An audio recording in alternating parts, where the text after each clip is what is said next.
Hello, welcome back to another episode of From the Heart, and today I'm coming with yet another comic book. This one actually has to deal with Death herself being fired from her job, a very interesting concept, her actually being banished to humanity and having to actually live amongst the humans themselves. And while she's not excited about this, there is a lot to be learned here. There's a lot to be learned about humanity, the emotions, empathy, but in a higher place, she is also here to slay the child that one day will create the power of immortality in an attempt to get her job back. And where this starts is Death herself in her office, and she is suddenly called up to the big man's office, the big god, the one that holds the umbrella above them all. Now most of the gods are from the art of the Indian gods. The god of death actually has like the 6 arms and whatnot going on. The big god himself, he has 3 faces. He's always on his cell phone checking things. There's Agni, Prana, the god of life, and it basically goes through all these, including the god of taxes. But when she is called into this office, God informs her that there will be a child born who will create immortality, and that basically Death is going to be out of the loop from now on. They basically just won't need her anymore, and she is given a contract to sign that will give her a chance to go live amongst the humans and have the actual human experience.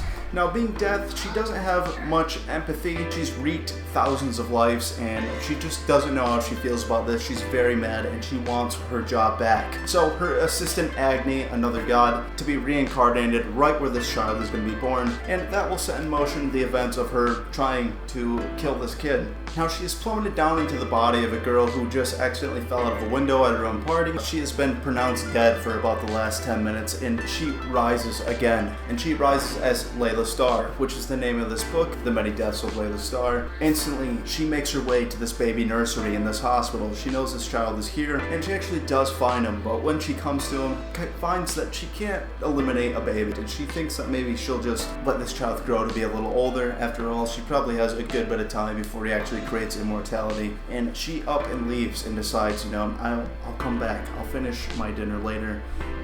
I don't need to do this right now. But as she's leaving, the doctors and nurses walk in, and what they basically see is a lady trying to kidnap a baby, and they're all kind of freaking out, yelling at her, drop that baby. She's like holding it by the ankle. She puts the baby down and she bolts out the hospital. They're all chasing her. She's shoving carts and different things in their way to avoid this, and when she runs outside, she is instantly hit by a semi-truck. And that will conclude the first death of Laila Starr. She actually dies about 3 or 4 times in this, and every time this happens, the child becomes a little bit older. The first time being about 8 years, the second time is like 16, and the next is like 32, I believe. But she awakes again amongst the god Prana, the god of life, and he kind of lets her know, I need death to make life something that actually makes sense. How would life make any sense if there's no death, vice versa? And throughout this book, he's going to keep on bringing her back. And each time he kind of lets her know where this child has gone, how old, how long it's been, and that it's basically not too late to eliminate this kid and to stop immortality from being created, thus maybe getting her job back. So the second time when she gets up, she is alive once again. 8 years has passed. This child is now an 8-year-old. His name is Darius Shaw, and he's just kind of doing kid things. He develops his friendship with this man named Bottom. Bottom is a house servant, and they grow this great relationship. This is probably one of his first friends. He shows him how to work gardens.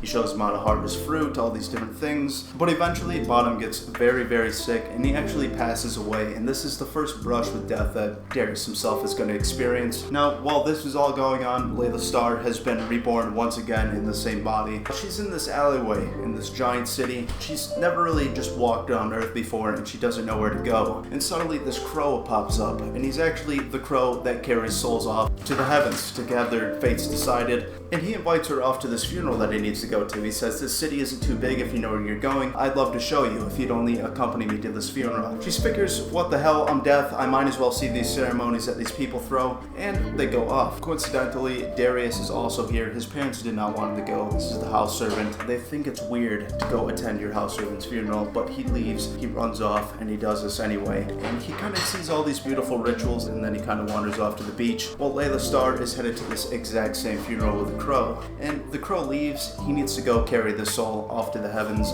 After she kind of experiences the funeral and all the people around them sharing memories, she also walks over to the beach where she sees this child, Darius.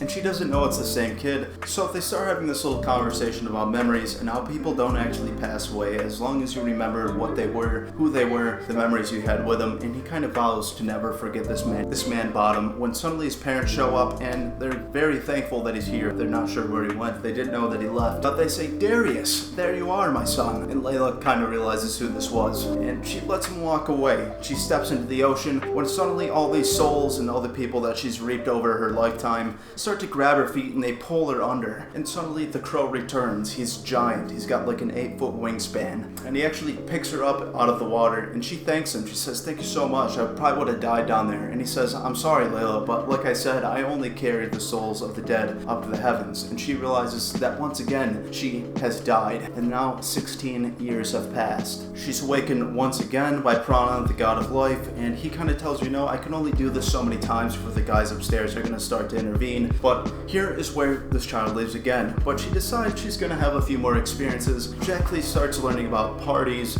drugs, sex, love, all these different human events and emotions, and she's starting to learn. When she throws a house party and she's smoking this cigarette, and this kind of leads to one of the better scenes in this, is when she smokes half the cigarette and sets it down. The cigarette actually obtains the powers of the god. He can start seeing everybody's lifelines, the events that have happened in themselves, and he actually starts reading off like this poetry to you. He's telling you about the beauties of life, how it kind of matches him and as a cigarette here for a short time, and eventually being smoked away. As this cigarette is sitting in the ashtray, Darius appears at this house party with his girlfriend, and she kind of tells me, no, I'm sorry, Darius, but life doesn't begin until your heart is broken for the first time. And she actually breaks up with him, and he's extremely sad. He's just kind of sitting there. He picks up the cigarette and he starts smoking it when he sees Layla out on the porch of this very high balcony, and they meet once again, not knowing who each other are. They kind of have this lovely little conversation about heartbreaks, what it means to be alive. Layla also says, you know, life is to be smoked. You are meant to burn up fast and be put out in a short amount of time. And after all this, Darius kind of takes the last hit of this cigarette. They've been passing it back and forth, and he chucks it like an asshole, alright, into the middle of the floor. He just doesn't check on it. He leaves this party, and then you see this newspaper, and it says a giant house fire has appeared in the top of this apartment. Everybody was fine, everybody left okay, but one person was found dead. This is the third death of Laila Starr, and she can't believe it. She wakes up once again with Prana, the god of life, tells her once again, you know, this is probably about the last time that I can do this before somebody starts noticing. Well, I really need you to get this job done because you're important to me, and I need us both to be around for anything to make sense. We complete each other, basically. He sends her back, and another 16 years has passed, and she's in this little city, and she's trying to find the kid once again, but he is no longer a kid. He is actually a middle-aged man. He now has a family. He has a kid, a wife, and she heads off to this temple where she can actually see the spirit that embodies this temple, and he kind of lets her know, he is down here, but please go check on this man. He used to come to my doors every day, and if you can't find him, just leave my doors open. I'm the last Chinese temple around, and I just want someone to come in and experience this awesomeness that I bestow upon this city. And she does so. She heads off down the alleyway, and eventually she finds out that this guy that has come to this temple every single day is actually just dead, and that is why he hasn't appeared. And she makes her way to Darius's new apartment. She knocks on the door, and he opens it. He is now about a 32 or 42-year-old man or something along those lines, somewhere in between those lines. My math is probably way off. But he kind of recognizes her, and he says, come in and have a drink with me. And she does, and she sits down, and he starts remembering, you know, that he's seen the same exact girl once when he was 8 years old, another time when he was 16, and he just wants to know what exactly is going on. This lady has not aged at all. No freckles, no anything. And he's just grilling her hard, alright? He pours himself a drink, and he just kind of goes, I would give you one, but you don't look like the drinking age. He kind of explains to her that his wife has recently died, and for no good reason. That Bardem had died for no good reason. And he is just so angry, and he keeps grilling her. He says, tell me. And she lets him know that she used to be a god, but she doesn't exactly tell him which one. And as he just keeps grilling her, telling her, no, tell me, which god were you? And she finally does. She tells him, I used to be the god of death. And he is furious, and he smashes his glass of scotch down and kind of cuts his hand wide open, and he just kind of screams at her, tells her how pointless all these deaths are. Why would you take away my wife? Why would you take away this great man that I used to know? What is the point of your job even? Just to read people of their lives. And he vows to never let anybody die again. And Layla kind of starts to realize that maybe she's the one pushing this man into creating the power of immortality for the human race. And she just kind of starts to figure, I'm gonna leave things alone. She's learning all these different emotions, empathy most of all, and just realizing how important human life actually is to each other, because when you're on Earth, it is the only thing we have is each other and the memories, and this is all just new experiences for themselves. Now, throughout this, you're gonna get some cutbacks to Darius's life as well, with his friend, with his girlfriend, the things that he's learned, the jobs that he's had, all these different moments, and it does a really good job at telling all this. This is a really short and sweet little book. As you can see, it's not very thick at all, and I would say it is worth your time. But after all this, she heads back to the temple, and the temple kind of tells her, take shelter within my walls, and she does. And suddenly a giant storm, the biggest storm the city has seen in a very long time, comes through. And what do you know, another newspaper shows up, and it shows this temple crash down. And it talks about it all. Oh, there was no mention of Laila Starr, but she has actually died for the 4th time now. And she's sitting in front of Prana, and she is kind of mad that it doesn't even say anything about her death. Prana just kind of tells her, that is kind of the life experience. Sometimes you die and nobody notices. Sometimes you don't get to make a name for yourself, and sometimes you don't actually get to learn anything. But once again, he sends her back down for the last time. And from here, 32 years has passed. Darius is an old man, just kind of living in this big house, and what he does is he takes in pets and animals and just broken things, and he does no matter what he can to help save them. No matter how hopeless they are, he takes them in, and this little girl kind of brings him this puppy that is on the verge of death. He vows, that he'll do everything in his power to help this dog. Now, Laila Starr is on her last attempt to get to him. She finds his house and she knocks on the door, and Darius opens it, and he says, how grateful I am that you actually showed up. Did you know that I actually started looking for you after you left? I suppose I felt bad about screaming at you. I suppose I didn't know about the wonders of life and what actually makes it so great. And he kind of explains to her that he has already devised the plan for immortality. He made this about 20 years ago when he was about 49, I believe, or 40, once again, somewhere in there. But he decides not to use it, and he decides that planet Earth is meant to have all these experiences. If there wasn't any kind of risk, what would even make it so great? Would people come complacent, or would they value the memories that they hold any less? He's not sure, but he doesn't want to mess this up. And Laila is incredibly happy that this goes on, and she eventually just kind of helps this man take care of these animals. Eventually they go to the beach, and he's kind of telling her, I was actually diagnosed with cancer about 14 months ago, and the doctors told me I only had about 6 months to live, and so far it's been over a year now. They just go on, and they're helping all these animals, helping all these people, and finally the time comes to where he is dying, and his only regret is that he would like to make amends with his son. He realizes he spent too much time working on the immortality, and that was one thing that he realizes was so important, was the bondships that he should have made. His wife died, and he kind of just lost it, alright? He vowed to save everybody on the human planet.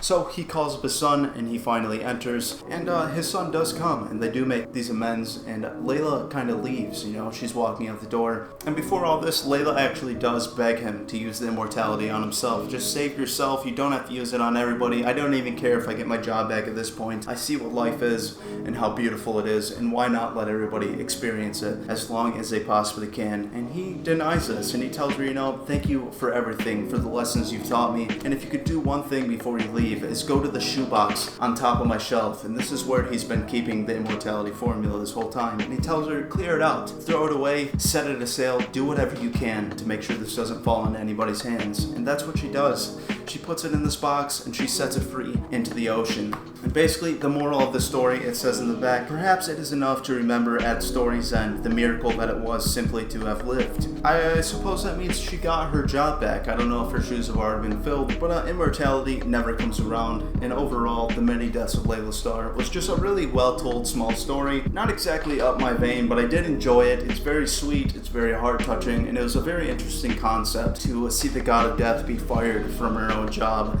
There's a lot of funny moments. God in this is just kind of self-occupied. He's always got his phone out. He's always checking his social medias, and getting to meet some of the other gods, like the god of taxes that Laila hates so much because she got the corner office that has the best view. It's just an interesting story about the human experience and the things that make it so great, the things that make it so sad.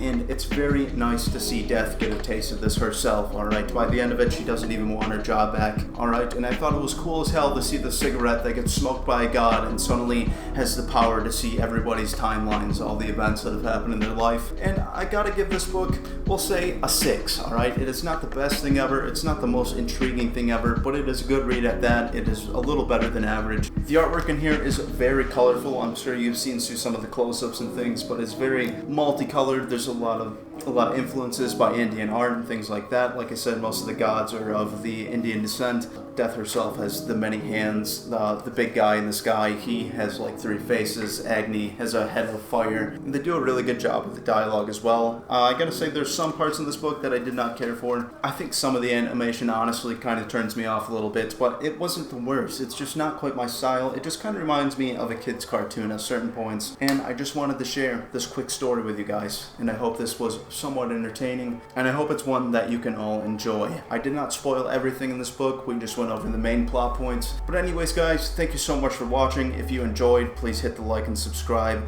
It empowers me to make more, because sometimes YouTube is just a little bit daunting. I posted a 10-second short the other day and it reached 500 views within 10 minutes, to opposes the autumnal video that I posted over the weekend that I stayed up till 4 in the morning editing that only reached up to like 16 views, and it is just a little hard to comprehend how all this works. Tell me some franchises you'd like to see down below. You can find me on Instagram, Twitter, TikTok, basically everywhere at this point. So follow those links, see what I'm up to, see what I'm reading. And once again, thank you so much for watching till the end, and I hope you have an absolutely fantastic day. This has been The Many Deaths of Laila Starr, the story of death, humanity, and the things in between. I bid you a good day.